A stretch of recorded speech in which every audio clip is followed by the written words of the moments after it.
Dobrý den, představujeme vám elektrický invalidní vozík Handicare Puma 20.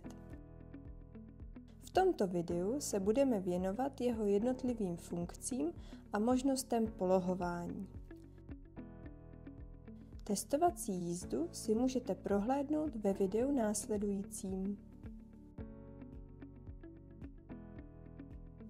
Vozík zapnete tlačítkem na ovládacím panelu.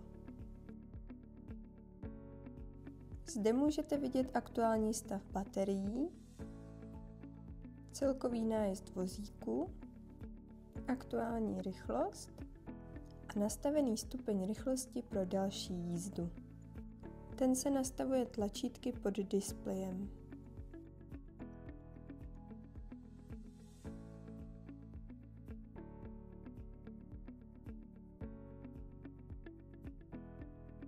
Vozík je také vybaven klaksonem, světly, výstražnými světly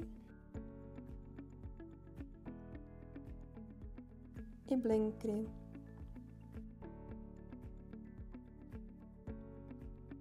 V horní části podnoží je páčka, s jejímž využitím lze ovládat polohování nohou, a to jednotlivě pro každou nohu zvlášť.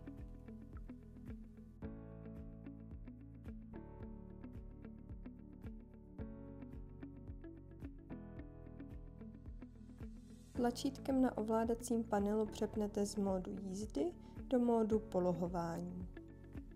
Nakloněním joysticku do strany přepínáte jednotlivé funkce. Po výběru požadované funkce stačí naklonit joystick dozadu, aby se poloha začala měnit. Teď pozorujeme náklon celého křesla dozadu. Při docílení požadované polohy stačí joystick pustit. Nakloněním joysticku dopředu se křeslo začne vracet zase zpět.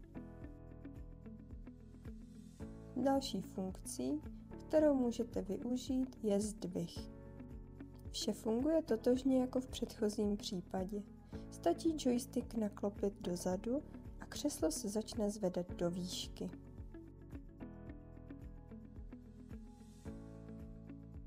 Posunutím joysticku dopředu začne křeslo zase klesat.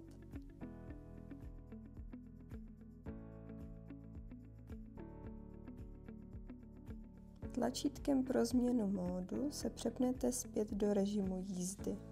V něm se joystick používá pro uvedení vozíku do pohybu a pro určení směru jízdy.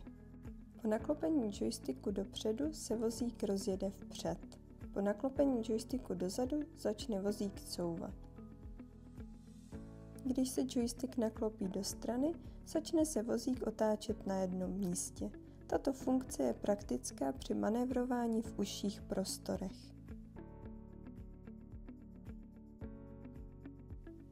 Bylo pro vás video užitečné? Dejte mu like a sledujte nás na našich sociálních sítích. Máte nějaké dotazy? Zavolejte nám, rádi se vám budeme věnovat. Další informace získáte na odkazu u videa.